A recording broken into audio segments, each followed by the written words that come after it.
નમસ્કાર, આપ જોઈ રહ્યા છો P24 ન્યૂઝ ગુજરાત। સુરત શહેરમાં એક બોગસ ડોક્ટરની ધરપકડ કરવામાં આવી છે।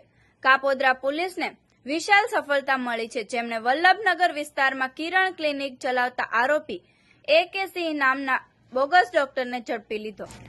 આ આરોપી 2008માં પણ બોગસ ડોક્ટર તરીકે ધરપકડ થઈ ચૂક્યો હતો।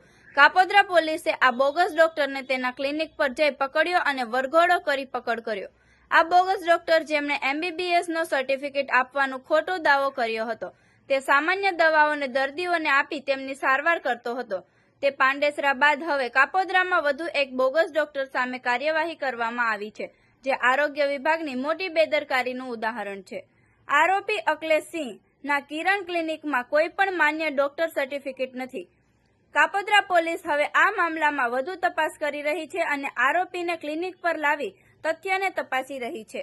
આવા અવનવા સમાચાર જોવા માટે જોતા રહો P24 ન્યૂઝ ગુજરાત।